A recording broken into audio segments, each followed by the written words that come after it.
अब बात करते हैं छांगुर के गजवाए हिंद प्लान की। नया खुलासा क्या हुआ, नई जानकारी क्या सामने आई है, चलिए आपको बताने जा रहे हैं। छांगुर एक चेहरा जो समाज सेवक की आड़ में सनातन पर हमला कर रहा था। उसने एक किला खड़ा किया जहां धर्मांतरण की फैक्ट्री खड़ी करने के सपने देख रहा था और एक नेटवर्क के तहत धीरे धीरे अपना जाल फैला रहा था। अब उसकी मिल्कियत का पूरा हिसाब हो रहा है। महाराष्ट्र से लेकर शारजाह यानी यूएई में भी उसकी संपत्ति का खुलासा हो रहा है। और अब जब छांगुर सलाखों के पीछे है तो एक एक डिटेल खंगाली जा रही है। तो वहीं योगी सरकार की अगली लड़ाई उन मुखौटों से भी है जो उसके लिए वर्दी और कुर्सी में बैठकर गद्दारी कर रहे थे, उनका भी हिसाब हो रहा है। पूरी डिटेल में खबर आपको बताने जा रहे हैं किस तरह से कार्रवाई हो रही है। लेकिन सबसे पहले छांगुर बाबा खुद जब पेशी के दौरान मेडिकल के लिए ले जाया गया, जब उनसे सवाल पूछा गया कि ये जो हो रहा है ये क्यों चल रहा था, इस पर कैसे खुद को बेकसूर बताया है, पहली जो जब एक तरह से गवाही सामने आई है, सुनिए जरा। आरोप लगे हुए हैं, हम बेकसूर हैं, हम कुछ नहीं जानते। आप जो है सुनिए, आरोप लगे हुए हैं, हम बेकसूर हैं, हम कुछ नहीं जानते। आप जो है सुनिए, आरोप लगे हुए हैं, हम बेकसूर हैं, हम कुछ नहीं जानते। आप जो है सुनिए। तो सुना आपने, छांगुर बाबा तो ये कह रहा है कि हम बेकसूर हैं, हम कुछ नहीं जानते। और हर अपराधी जब पकड़ा जाता है तो इसी तरह की दलीलें देता है, तो उससे कुछ इतर नहीं कह रहे हैं छांगुर बाबा। जरा अब आपको बता देते हैं कैसे मिल्कियत का खुलासा हुआ है। और सिर्फ देश में नहीं, विदेशों में 41 बार जो विदेश जाने की जानकारी सामने आई थी, उससे जुड़ा अपडेट अब हमें मिल गया। आपको बताते हैं दरअसल हुआ क्या है। छांगुर बाबा के विदेशों में भी बैंक अकाउंट अब तक मिल गए। अब तक 5 बैंक अकाउंट्स की जानकारी मिली है। शारजाह, दुबई और यूएई में बैंक अकाउंट है। अकाउंट में लेन देन की ईडी डिटेल्स अब खंगाल रही है। छांगुर की पुणे और मुंबई में भी करोड़ों की संपत्ति पता चली है। तो सोचिए, बलरामपुर में रहकर पुणे, मुंबई, यूएई सब जगह संपत्ति थी। पुणे के मावल तहसील में जमीन का इसने सौदा किया था और आदिवासियों से 16 करोड़ की जमीन का इसने सौदा किया। उस 16 करोड़ की जमीन की कीमत अब 200 करोड़ पहुंच चुकी है। प्रॉफिट का आधा हिस्सा छांगुर और नवीन रोहरा का था। नवीन याद है ना आपको, नसरीन उर्फ नीतू का पति, यानी जमालुद्दीन, जिसका धर्मांतरण के बाद नाम हुआ था। और आधे हिस्से में मोहम्मद अहमद खान जो मैनेजर था छांगुर का। और इसके अलावा 3 आदिवासी 300 करोड़ से ज्यादा की बेनामी संपत्तियां इसने जुटाई है। यह खुलासा हो चुका है। पुणे में 3 फ्लैट्स हैं, एक ट्रस्ट है, 40 खातों में 106 करोड़ रुपए हैं, 18 खातों में 3 महीने में 68 करोड़ का इसने लेन देन किया है। और खाते में 68 करोड़ में 7 करोड़ विदेशी चंदा भी आया है। ये पूरा खुलासा जो हुआ है बता रहा है कि कैसे पैसे पर पैसे ये बना रहा था।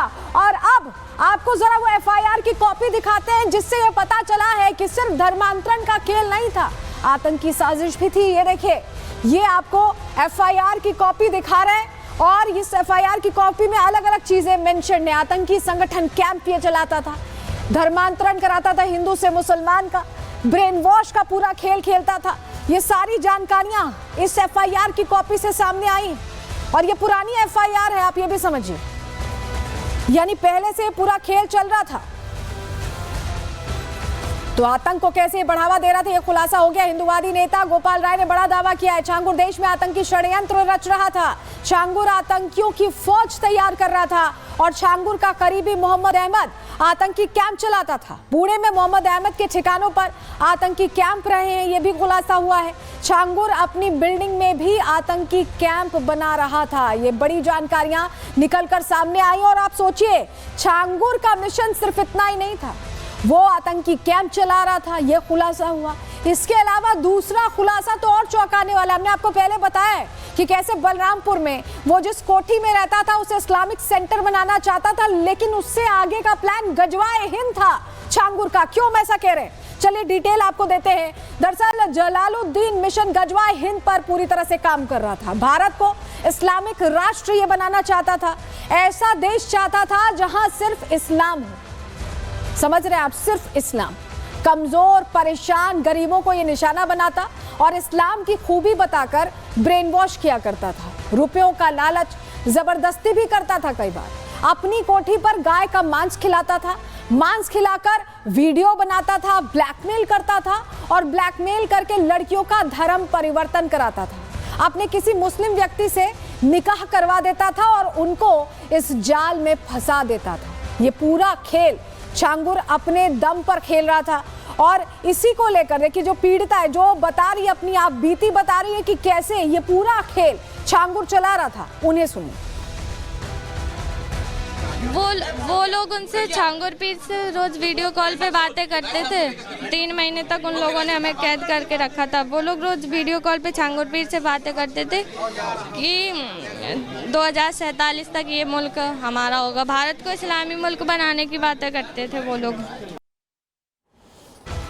तो जलालुद्दीन का जो मिशन गजवाए हिंद था उस पर खुलासा अब हो गया है। सोचिए, एक कोठी का पता चलता है, कुछ घर वापसी का पता चलता है, और उससे लिंक जुड़ते जुड़ते कहां बात पहुंच जाती है। हमारे सहयोगी वैभव की इसी से जुड़ी रिपोर्ट आपको दिखा रहे हैं। अब तक की पूछताछ और एटीएस सूत्रों के मुताबिक जलालुद्दीन उर्फ छांगुर बाबा जिस मिशन पर था, उस मिशन का नाम था गजवाए हिंद। और उसके इस गजवाए हिंद मिशन में नीतू उर्फ नसरीन और उसका पति नवीन लगातार इस मिशन को लीड कर रहे थे। वही जिस तरह से पूरा खुलासा हुआ उसको लेकर यूपी सरकार में मंत्री सुनील शर्मा कह रहे हैं कि किसी भी अपराधी को बख्शा नहीं जाएगा। उन्हें भी सुनिए। छांगुर मियां जेल में है, उनके नेटवर्क को ध्वस्त करने का काम उत्तर प्रदेश सरकार कर रही है। इस छांगुर मियां के नेटवर्क में जितने लोग जुड़े होंगे सब पर सख्त कार्रवाई की जाएगी। वही आपको बताएं कि इस पूरे मामले को लेकर हिसाब किताब वाली डायरी भी मिल गई और कहा जा रहा है कि इसी डायरी में सब कुछ लिखा है, यानी कितने लोगों का धर्मांतरण हुआ, कहां कहां से पैसे आए, पूरा हिसाब किताब। और क्या क्या है चलिए आपको बताते हैं फटाफट, क्योंकि डायरी मिल चुकी है।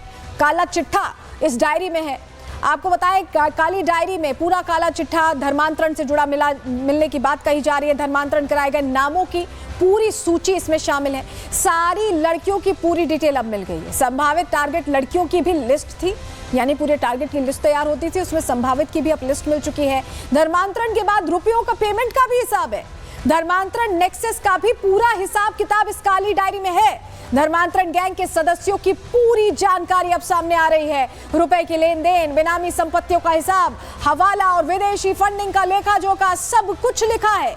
धमकी, रंगदारी, घूस, कब्जे की पूरी डिटेल्स इस काली डायरी में है। और ऐसे में जांच का दायरा अब धीरे धीरे बढ़ता जा रहा है। लेकिन सबसे बड़ी बात आपको बताएं कि अब उन लोगों पर भी कार्रवाई हो रही है। बलरामपुर में अगर इतने दिनों से छांगुर अपने रसूख, अपना पैसा सब कुछ इस्तेमाल करके कुछ सुपारी अधिकारी बैठाकर, अफसर बैठाकर अपना काम कर रहा था, तो वो कौन थे, उनकी पहचान कैसे हो रही है, क्या क्या नाम सामने आए, सूत्रों के हवाले से अब बड़ा खुलासा इस रिपोर्ट के जरिए करने जा रहे हैं।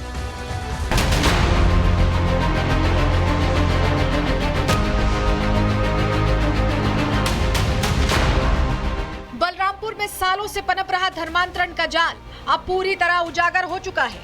इसका सूत्रधार जलालुद्दीन उर्फ छांगुर अब सलाखों के पीछे है और उसका अवैध रूप से खड़ा किया गया आलीशान साम्राज्य जमींदोज कर दिया गया है। करोड़ों की लागत से बना उसका किला अब मिट्टी में मिल चुका है। और अब योगी सरकार की नजरें उन चेहरों पर हैं जो पर्दे के पीछे से इस पूरे नेटवर्क को चला रहे थे, यानी सरकारी सिस्टम के अंदर बैठे उन ऑफिसर्स पर जिनकी नाक के नीचे छांगुर का पूरा जिहादी नेटवर्क फलता फूलता रहा। अब सरकार जानकारियां खंगाल रही है और सवाल पूछ रही है कि इतने सालों तक ये सब कैसे चलता रहा। सरकारी सिस्टम में छिपे वो चेहरे अब बेनकाब किए जा रहे हैं जो छांगुर के जिहादी एजेंडे को हवा दे रहे थे। बलरामपुर और उत्तरौला में बीते कई वर्षों से तैनात ऑफिसर्स की फाइलें खंगाली जा रही हैं। सूत्रों के मुताबिक अरबों की संपत्ति जमा कर चुके छांगुर ने रिश्वत और रसूख के दम पर कई ऑफिसर्स को अपनी जेब में कर लिया था। इन ऑफिसर्स की मदद से छांगुर ने न सिर्फ जमीनों पर कब्जा किया, बल्कि जो पीड़ित उसके खिलाफ खड़े हुए उन्हें झूठे मुकदमे, धमकियों और सत्ता की ताकत से कुचल डाला। एटीएस से अब तक की पूछताछ में तमाम खुलासों के बीच एक खुलासा यह भी हुआ है कि उसे लोकल स्तर पर अधिकारियों का सहयोग मिलता था।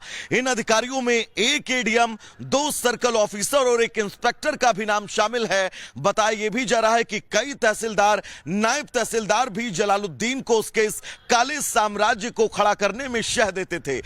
उत्तर प्रदेश में योगी सरकार बीते 8 साल से कड़े फैसले के लिए जानी जाती है। महिलाओं की सुरक्षा और धर्मांतरण के खिलाफ मुख्यमंत्री योगी आदित्यनाथ का रुख हमेशा साफ रहा है। लेकिन सवाल यह है कि लखनऊ से सिर्फ 150 किलोमीटर दूर छांगुर जैसा शातिर अपराधी इतने सालों तक सत्ता की आंखों में धूल कैसे झोंकता रहा। यही वजह है मुख्यमंत्री योगी खुले मन से पहले ही साफ कर चुके हैं कि जो भी इस षड्यंत्र का हिस्सा बना वो बचेगा नहीं। बलरामपुर में आपने देखा होगा एक जल्लाद को हम लोगों ने वहां पे भी गिरफ्तार किया है। कैसे वहां हिंदू बहन बेटियों के इज्जत के साथ खिलवाड़ करता था, पैसे में सौदेबाजी करता था, लेकिन अब ऐसे तत्वों के साथ सख्ती की जा रही है। हम समाज को भी टूटने नहीं देंगे, राष्ट्र विरोधी और समाज विरोधी तत्वों को भी चकनाचूर करके रहेंगे। सूत्र बताते हैं कि छांगुर के पास पैसा था, रसूख था और उसके पास थे सिस्टम में बैठे अपने सुपारी ऑफिसर जो उसके इशारे पर कानून को लाचार बना देते थे। अब छांगुर के साम्राज्य का हर पत्थर, हर दस्तावेज और हर मददगार की फाइल खोली जा रही है। अब जब उसका पूरा नेटवर्क धीरे धीरे सामने आ रहा है तो तय है कि हर गुनहगार तक कानून का हाथ जरूर पहुंचेगा। Bureau report, Republic Bharat.